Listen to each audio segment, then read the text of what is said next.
Hello, hello.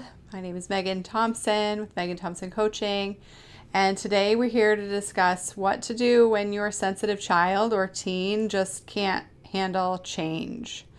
So, as many of you know, if you're parenting a sensitive child who feels big feelings, notices small differences, is stuck in overwhelm, and it's difficult for them to not be emotionally reactive, and as a result, it's difficult for them to demonstrate empathy on a regular basis, and you're stuck in a meltdown cycle, or for teens, more of a shutdown or isolation cycle, then you want to stay tuned, because what we're talking about today is covering how and why you're stuck in this cycle. So, parents of sensitive kids who are stuck in this cycle, let's talk about what that pattern of behavior looks like.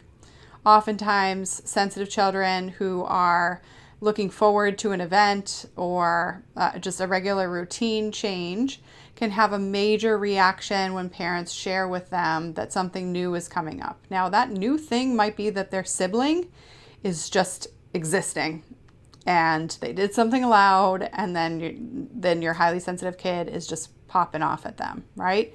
So it doesn't need to mean that you guys had a plan to go to Disney World and now the trip's canceled and your kid's freaking out. That's appropriate, right? That your child would be sad or frustrated or overwhelmed by that. But that level of reaction, if you're canceling a major plan on a daily basis, your child is responding as if the world is ending, then that is a huge, huge problem for parents of sensitive kids, right? Because obviously it has you walking on eggshells, you are stuck, and you don't know how to help your child or teen roll with the punches of life, without actually throwing punches. So let's talk about what that means for you. Now, if you're stuck in this pattern, it might mean that you are helping your child notice that they don't need to sweat the small stuff, or helping your teen realize that things aren't that big of a deal. And if they can't handle it now, how the heck are they going to be independent in college, right? And anything in between. You might have an 8, 9, 10-year-old who is struggling with their peers, and you don't think that they can be left alone with their friends because they have such big reactions. So with that being said, you as a parent are wanting to obviously teach your child how to solve problems, big, small, medium, long, or short, and needing to help them do that immediately, because sensitive kids with big reactions can really struggle in feeling like their parents understand them as well. And you as a parent can have a hard time relating to your sensitive child if you're not highly sensitive yourself, or if you're highly sensitive and you're able to notice that your child's needs are, or their circumstances is really not that big of a deal. It can be difficult to relate to them at that stage. So when you're trying to teach your child to learn those skills, really what we see often is parents trying to teach their child in the moment of the big emotion. I want to speak about this particularly, okay? Many of you are asking, how do I get my kid to have coping skills in their toolbox? And teaching skills is only part of the strategy of breaking the meltdown cycle. Now, let's be clear here. We all know that you guys are awesome people with awesome children. Your child is likely very compassionate, very creative. But when the rubber meets the road and they're trying to pivot and you need your child to move on from a disappointment or a frustration or an aggravation, and their emotion gets to be huge, then you can be stuck in a pattern of feeling frustrated with your kiddo and not wanting to judge them that they're stuck, but not knowing how to get out of it as well. And your child is in that same pattern, right? Because highly sensitive kids, if they know that they're capable of treating people fairly, of communicating their needs effectively in some periods of their life, at some times, in some circumstances, and then they have these big reactions in other times, they really judge themselves. And we're going to talk about this in a little bit on today's today's training. But what I think is super important for you to notice in the moment is if you're trying to teach your child to take deep breaths and it's not working, or to think about having a flexible brain, or to even help your child notice that they can bend like Neo in the Matrix, or like Gumby, and I know I'm dating myself here, then it's important to notice that when you're in that moment of trying to teach your child different skills, or trying to teach your teen to get it together and to take some time and chill out and get back to work, or get back with the program, whatever it is that you need your kiddo to do at that point in the day, then you're selling yourself short, and you're shooting yourself in the foot in different ways. And I really want to speak about that today. Now, when we work with our clients in breaking down this cycle strategy of what to do in the moment when your kiddo is frustrated and aggravated and from 0 to 100 in 3 seconds flat, is the last thing that we teach. And that is so important for many, many reasons. But one of them is because your child, when they receive that feedback that they need to be doing something differently, is in a loop of feeling like they're broken. Okay. And so I want to talk about this, because if your main strategy is to tell your kid to handle problems differently, and you're doing that in that particular moment, your child is digesting that message in a way that you might not think that they are. So I want to cover that. All right. Now, when you are perpetuating this pattern, it also can create a situation where you are feeling like your own Gumby, and oftentimes it can feel like Stretch Armstrong. Do you guys remember that toy where the rubber stretch material was just pulled and pulled and pulled and pulled, and the guy was hanging on from a thread, really, in terms of his arms from the table to the couch, or whatever you threw your toy on as a kid. As a parent, when you're trying to help your child use skills in the moment when they're frustrated or aggravated, and you're trying to help them calm down, it can really feel like you're trying to keep the lid on a boiling pot, not only for you, but also for your kiddo, because you don't know how far or big this is going to go if your child doesn't calm down right then and there. And if that's your main priority, and that's your main strategy in helping your child slow down their reaction time, and slow down and shrink the size of their reactions, then you're in the middle of the loop yourself, and you're going to stay in that cycle. So I want to speak about this a little bit more as well. Now, your child is receiving feedback from you when you are giving them that feedback that they need to follow through on a different plan. Take deep breaths, notice their emotions, communicate effectively, ask for help, etc. As if they are broken. They are hearing again and again that their way doesn't work, and that their way isn't going to work. And so when a sensitive child who thinks often in black or white, or a sensitive teen who often thinks in either, the world is revolving around me, which is developmentally appropriate, this is not a judgmental statement, or everybody else doesn't understand me, right?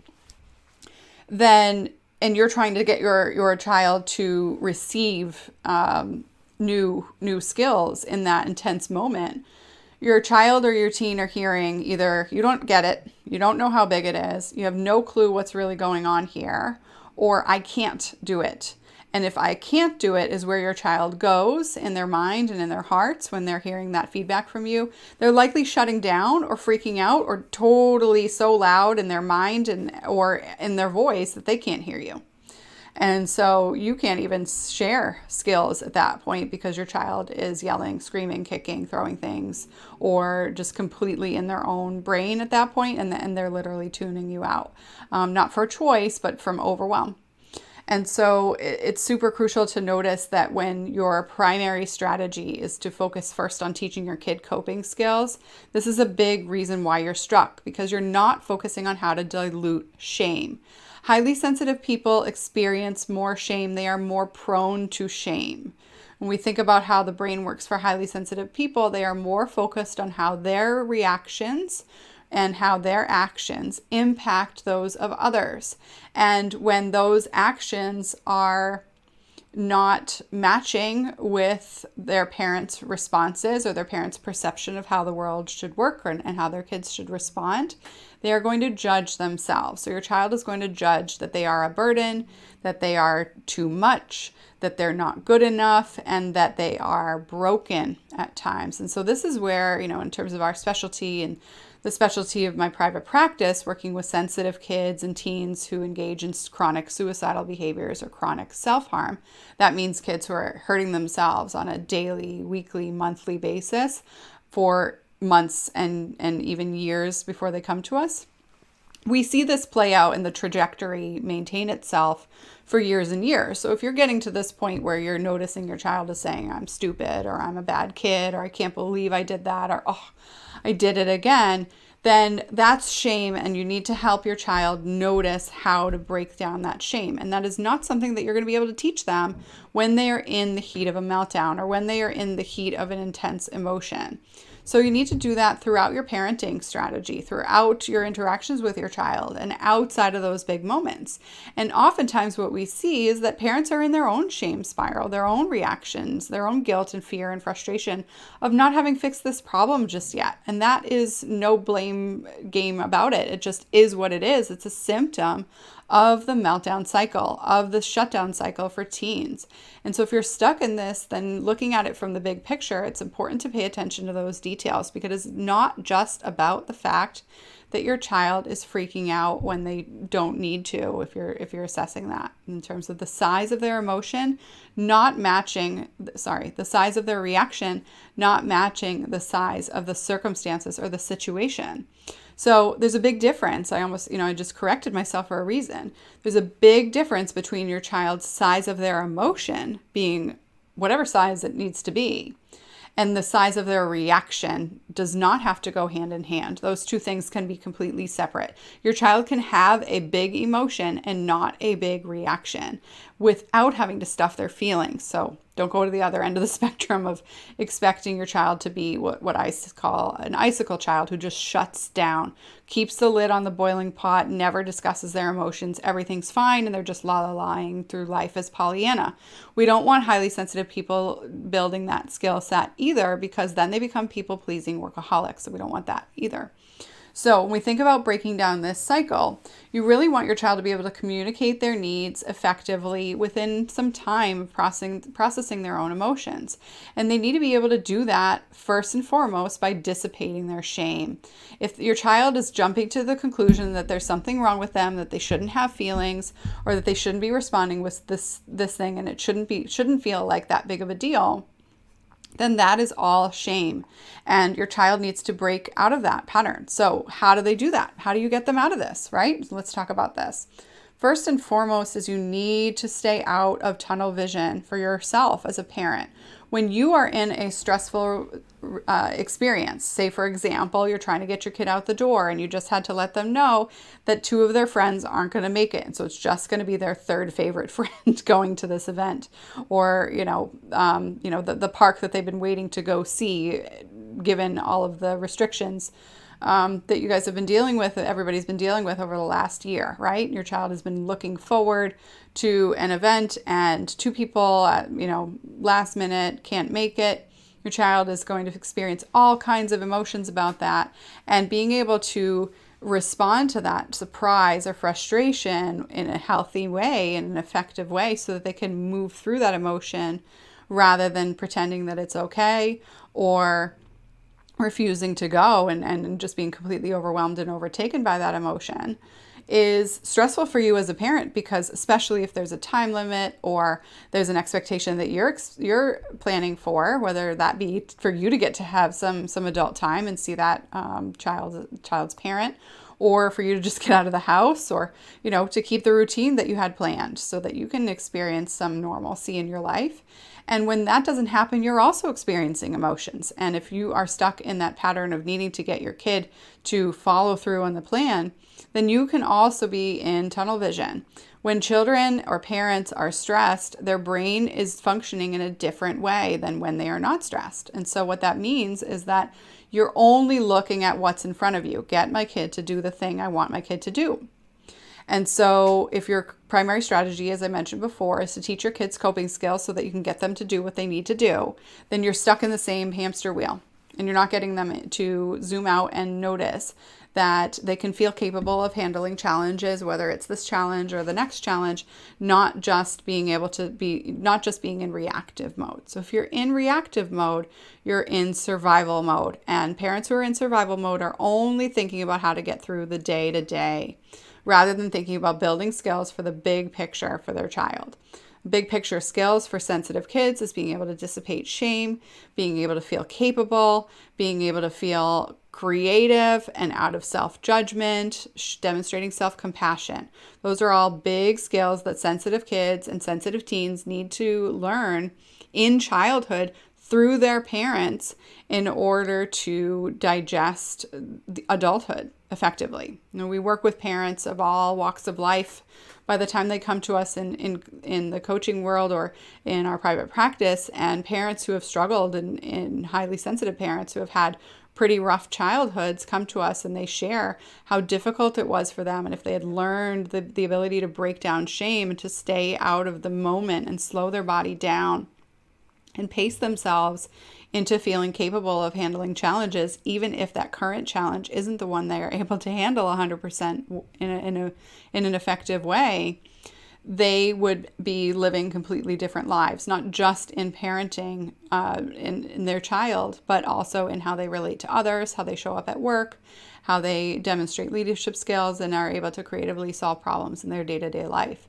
And so when we think about being able to notice how this trajectory of being able to stay out of tunnel vision when stressed is a possibility for your family and something that you need to focus on for your child, it starts with you as a parent. And this is why what we do has a systematic approach rather than just focused on the current issue at hand. Lots of coaches will just talk to you about where the challenge is and what you should go try, tips and tricks, if you will. And that's just simply not the way that we handle things at MTC because it doesn't work. So let's talk about what that means. When we think about the expertise that we cover, you need to make sure that you're focusing on your foundation. How is your child feeling capable? And how are you feeling capable? Because if you're just focusing on getting through the day-to-day and bringing up, in any sort of support system that you have or resources that you've set forth, say, for example, you've engaged working with a professional, whether that be a parent coach or a child therapist or both, or an adult therapist for yourself, if the focus is on just the crisis of the week, whatever it is that your child struggled with that week and what you should do better differently next time when that comes up again, then you're stuck in the same cycle and that professional is perpetuating that cycle with you. And so when we think about what we do and why parents need to focus on the bigger picture, it stems from an understanding of neuroscience. It stems from an understanding of human psychology and human development. And children need to feel capable, as do adults, that they can handle any challenge and creatively solve challenges. And you can't predict the future. So if you're only focusing on Monday morning quarterbacking your events of last week or this, the last 24 hours with the resources that you have signed up with, then you're stuck in the same pattern of trying to predict the future, and you're perpetuating the problem that your child has of not being able to predict the future and freaking out when they can't predict the future. So make sure that you're staying focused on the foundation of building capacity for your child, noticing where they are winning in the world, how they are managing things to be working out well for them, and how they are able to do that without judging themselves for not being there yet. And that requires a recipe. That requires a system. That does not work if you're just looking for quick fixes. If you're just looking at where the challenge was this week and how to solve it by throwing things at the wall to see what sticks. That's a spaghetti approach rather than following a recipe. And when you're stuck in the spaghetti approach of throwing things at the wall to see what sticks, both you, your child, or your teen all feel stuck, and that can breed resentment. And so we don't want that for you guys. We want you guys to be able to know exactly how to break out of this pattern, how to stay out of the pattern, right? And that's going to require less of an approach related to the day-to-day issue, more of an approach related to how to foundationally build routines, playfully engage related to emotions on a daily, weekly basis with your child, as well as putting in systems for you to give feedback to your child in a way that paces themselves. And for teens, how to pace themselves to understand continuous growth, continuous seeking of feedback from others without feeling like they have to take all feedback as criticism. Okay? Now, that obviously takes support and it obviously takes troubleshooting because no child is the same, but every highly sensitive child who's stuck in this pattern has the same core issues. And that's why we speak about this, regardless of your kid's behavior, whether it be throwing things or hitting or running away. All highly sensitive children who are in a daily meltdown cycle or multiple times a week cycle of meltdowns all experience the same foundational gaps for skills. And the same thing goes for parents of teens and their teens alike. Your sensitive teen, if they are isolating or refusing to do what they want to do or just feel completely disconnected from you as a parent, and you don't feel like you can talk to your kid in a way that helps them stay motivated without feeling like you're holding sticks and carrots over their head, removal of phones, privileges, or just trying to convince them to do better and in order to reach their dreams, and that just feels like a lot of pulling teeth and pulling your kid along like on a leash. Then we encourage you to reach out for support because there is a better, more effective, efficient way. And I spoke about those themes that everybody needs to learn and digest and why that part of our strategy is so effective. So if that's the case and you feel like you want support, you want to fast track this, then I encourage you to book a call. Get over to meganthompsoncoaching.com/talk if you're a parent of a child that is middle school and under, and 2 through middle school age, 8th grade. And then for parents of high schoolers, we encourage you to go to meganthompsoncoaching.com/teen talk. And on those conversations, we will speak with you about whether or not where you're stuck, and we'll dive deep on the true, real root of the problem, is something that we can help you break out of that pattern or break down that cycle or shift your perspective in order to totally revamp the dynamic in your entire household. And if that's the case, then we'll tell you how that works. But if we feel like there's something that's more efficient or effective, then we will definitely steer you in that direction. So I encourage you to book a call because we can't tell you if what we do works is going to work particularly for your family without having a conversation. And that's why we offer that. It's completely free. And you have that opportunity to decide how to break out of that pattern and to do it swiftly with our support. Or if we're not a fit, then we will tell you exactly what you need to do next. And there's a lot of value in a conversation of knowing where you need to turn and how to vet a relevant professional or what steps you need to take before we would be an appropriate fit, etc. And having a direction based on your family's particular needs, right? So again, encourage you to go ahead and book